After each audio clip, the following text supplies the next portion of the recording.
Ibu Kartini, thank you very much for agreeing to be interviewed and sharing your stories. Could you share some of your recollections about your childhood, about your parents, and how you grew up in those colonial days in Dutch, under the Dutch? Well, I have lost my mother when I was about 2.5 years old. So I have a stepmother. She is maybe third generation Chinese. Her parents are coming from China, and they are traders. And what I know is they are brought up as very industrious persons, and my stepmother is a very good business person. So she, during the Japanese period where we have no school, she asked us to be awake by 3, 4 o'clock in the morning, because that is the time when the sellers come with the produce, the fresh produce from the villages. They come in, and so we have to learn to handle the Berkel scale, which is much too big for us, but we have then to stand on some wooden platform to put the scale. To weigh things, to weigh the produce. Yes, if it is and she taught us, look what to buy. Buy always the produce of the season. That is the lowest price you can get. But then you have also to think and be prepared how to maintain the produce as fresh as possible, or to produce other products like from cassava. We make also powder, or powder for cookies, powder for starch. Sort of byproducts of cassava. Yeah. And that is how I learned the trade from the early beginning. And from your father, who was an accountant? Yeah, my father was an accountant. So from him, we were taught how to keep track of of our small pocket monies, and how to spend it well, or otherwise how to save it well. But you also mentioned that he taught the values of education and how to behave professionally. Yes. And you learned those and remember those qualities. He put us always in the best possible schools, and my brother and I went to the first, we say, the first European school. That's what the name was, European school. And we, both of us, and the 2 children of the region, that is the head of the area, were the only non-Dutch children, students at the school. Yeah. So you had a privileged education. And when you were in secondary school, you were made to learn languages? Yeah, the secondary school is 5 years. And from the start, we are taught, of course, Indonesian, Dutch, German, French, and English, 5 languages throughout 5 years. But then we are split in the mathematics department and in the languages department, history and languages department. My brother and I have chosen to be in the mathematics department.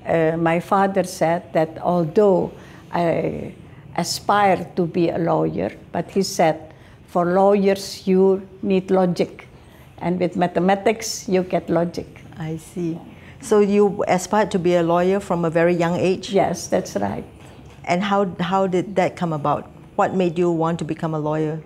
It's maybe, as I see also in the day-to-day happenings, many injustice.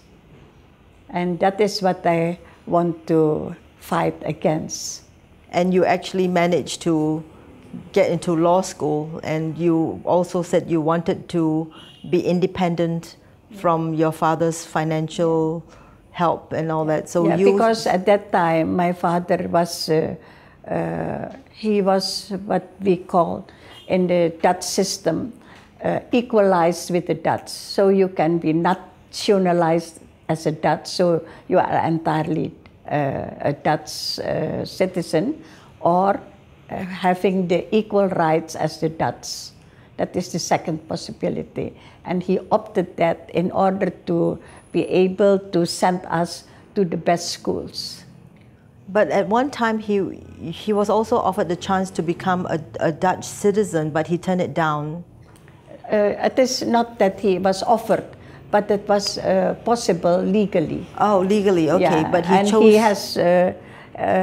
He has thought about this, but he said to us, "No, one day I still wish Indonesia can be independent." He already had that feeling before. Yeah. So you grew up also supporting the idea of an independent Indonesia, and you wanted to become Indonesian. That is what we discussed between the young, between my young friends. Mm-hmm. So you were already a sort of independent-minded person, not just financially, but also in your nationalistic spirit. Yes, that is maybe because we were only with 2 or 3 non-Dutch pupils in one class, and I have felt the unfair treatment sometimes. Not all Dutch people are that way, but there are Dutch persons. But I think later on when I grew up, maybe that is not because of the Dutch. Between Indonesians, we have also people who are not nice to others.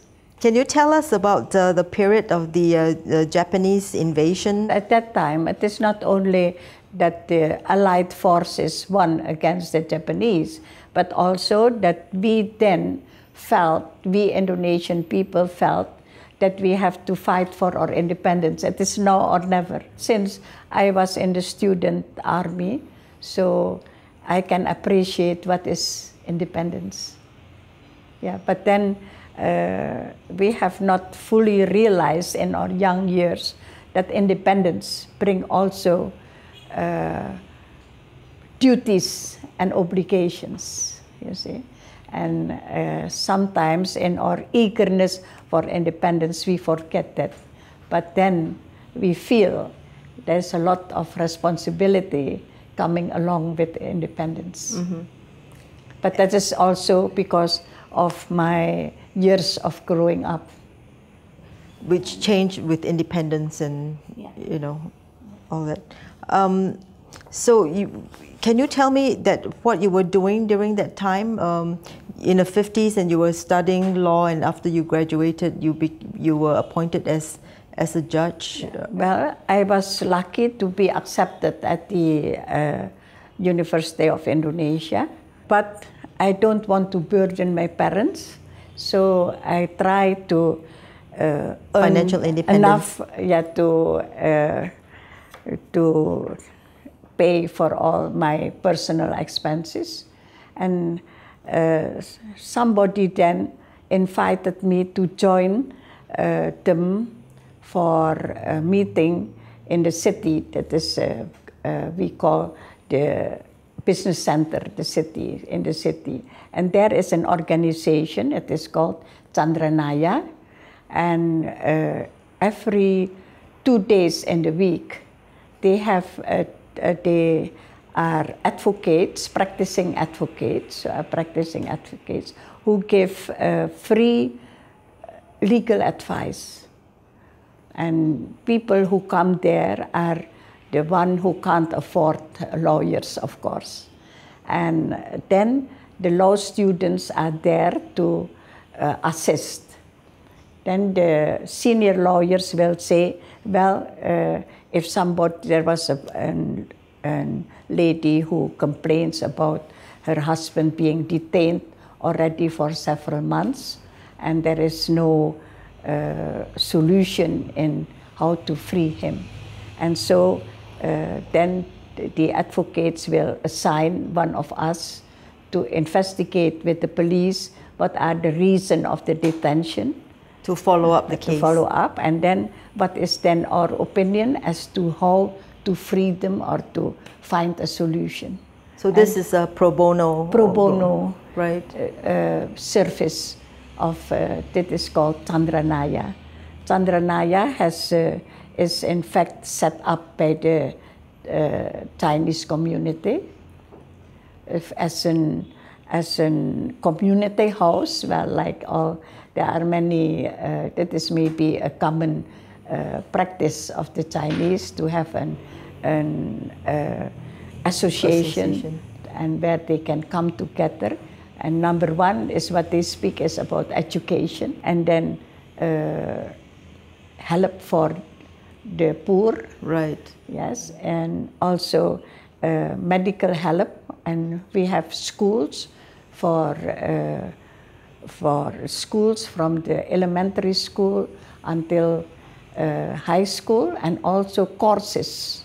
So that is the start of your philanthropy. To be frank, it is not only my philanthropy, but how to earn my living as a student. Right. Yeah. Yes, because you had a position that was paid for. Yeah. You stepped down from being a judge to earn more money to support my family, and because you have a reputation of not being corrupt, and you want to have a decent financial support for your own family. I feel the salaries of judges cannot meet my family needs. So instead of corruption, I better earn enough as a notary with honor.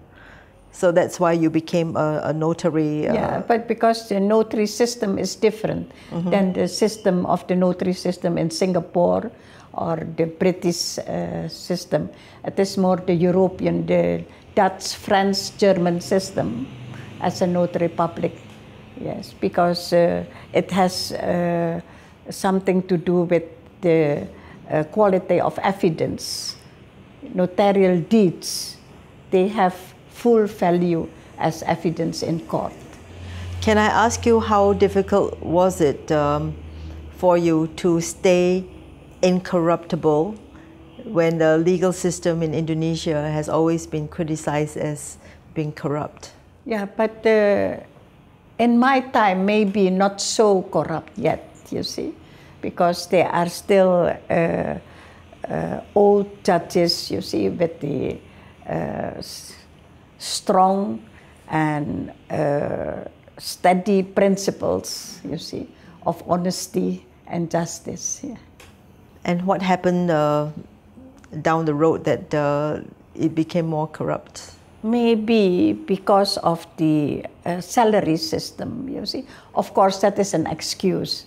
But at the time I became a judge, the salaries were also not adequate, you see, to form a living. But it is a matter of principle, you see, whether you want to be corrupt or not. So was it difficult for you to operate? Like if clients say, you know, I can pay you this amount of money, and can you help handle or persuade the judge to look favorably on my case? Did it happen to you? No, but beside being very much afraid, you see, of what the consequences could be, frankly, yes, the second is we are not used to just trespassing the law. How do you teach values and principles in schools or in a family home? I think firstly by example. By example, you see, and I show that even though I am not corrupt, I eat well, I live well, I dress well. You see, and I'm happy. I'm not afraid every minute that the police will come to pick me up. And you have a clear conscience. Clear conscience. Right. Yeah, Ibu Kartini, can we move a little bit to the area of how you got involved in business as well? Because I think it had its roots in having to support yourself and not being relying on your father. Well, that is also my father's recommendation always, not to be easily content with what you know and what you have, you see, but try to improve every time. And that is how I like to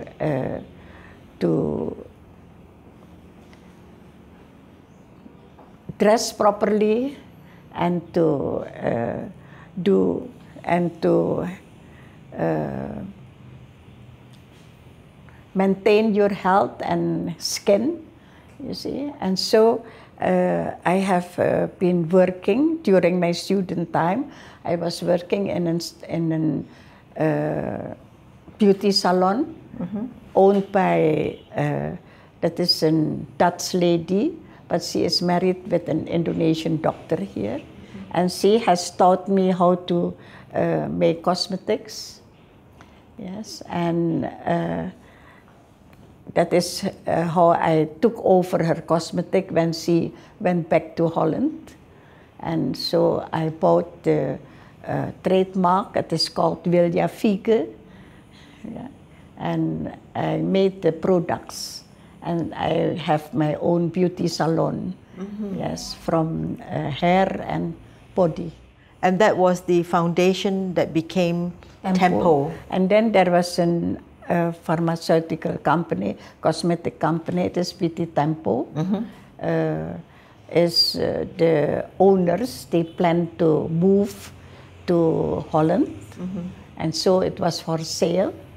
And since we were friends, the price was not cheap, but I could pay it in installments, so I can earn with the proceeds. I earn from the proceeds of the company, and I paid then the price for the shares, so that it is now majority owned by my family. Right, and it's a big pharmaceutical company, and it's listed. And now, because of that, Forbes rank you as one of the wealthiest. But that 20. is not right. That's not right. That's not right. Yes, but coming back to this Tempo, and it has the markings that you have some entrepreneurial instincts in you as well.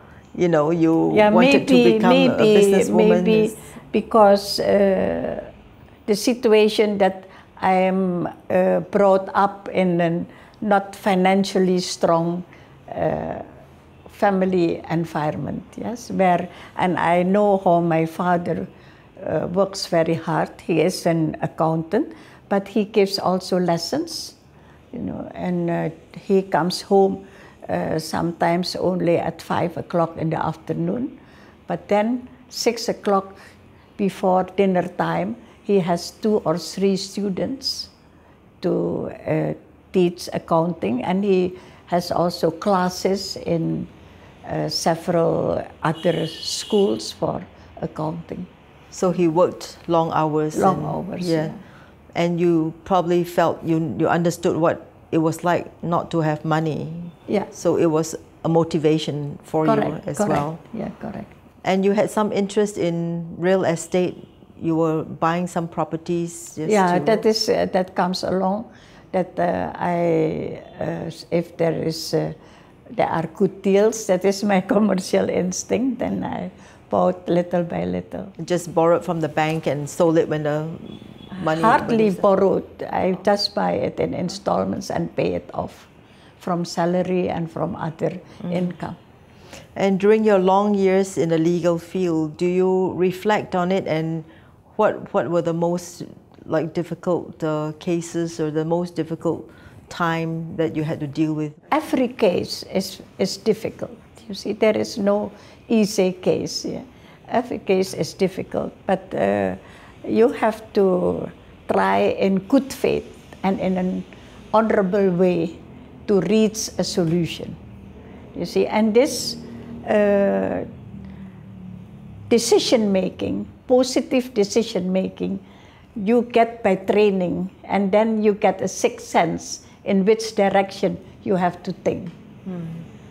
But you have to set your directions, you see, that this is a professional, correct decision, and that is an honorable decision.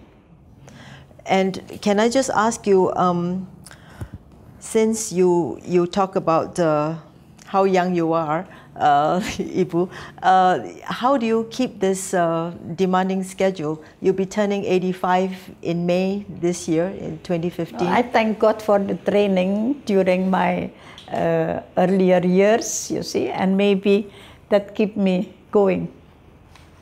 Because the principle, you see, what I have begun, I have also to finish properly. And can I ask you about the field of being a woman in Indonesia, as Asian societies are very male-dominated, and you were one of the women pioneers in your area. No, not me, but there are many women who are also very productive, very strong in their fields. But you share a similar name with the Kartini years ago, and she's held up as the model of, the mother of Indonesia. My original name, my father has given me is Pauline Fanny, and when there is an opportunity for us to change our names in Indonesian names, my entire family has done the same. My father has changed his name Ko, or in Chinese Su, yes, in Budi Cahyono. But after I married, I followed my husband's name. Right. And the Kartini name, how did that come about? My father was always setting her as my example, you see. Kartini is born in a rather privileged family as the daughter of the regent. And she has her own, well, the regent has usually privileges, among others a good house. And so, but since the husband has many other wives, you see, and that is, and so she was fighting against this polygamy, yes, and what she was fighting for is education for women, for the girls and women. And therefore, that was very logic that I took this name.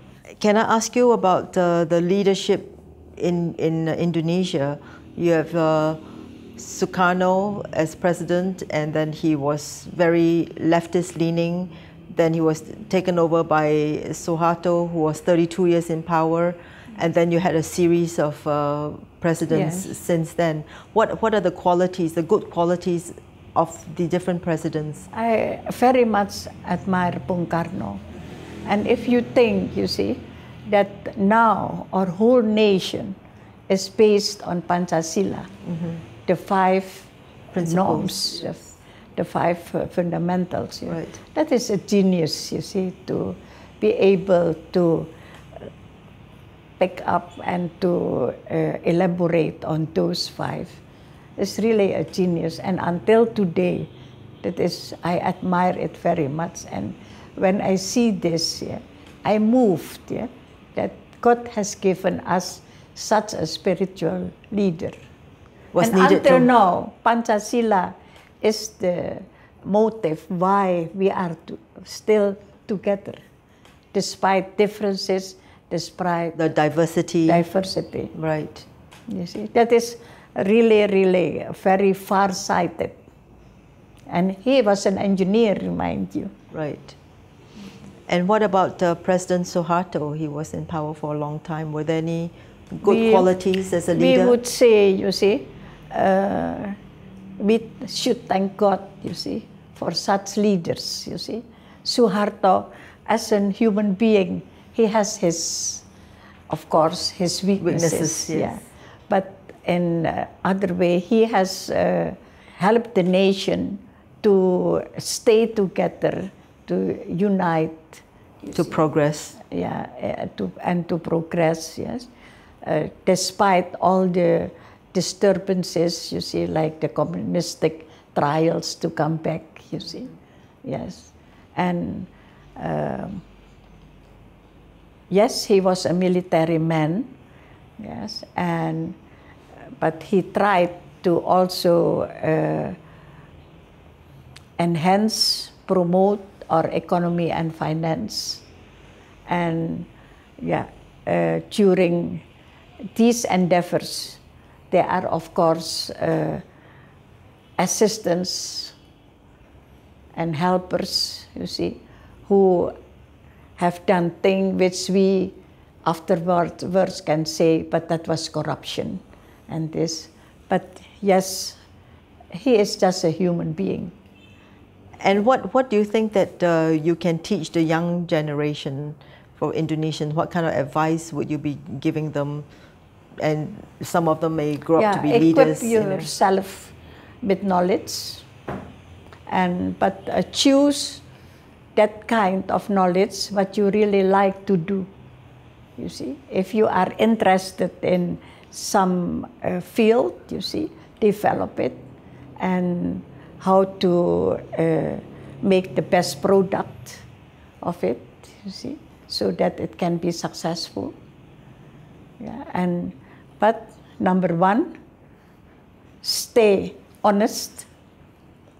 Don't be tempted by bribing, by dishonest. paying or receiving bribe. Right. Yeah,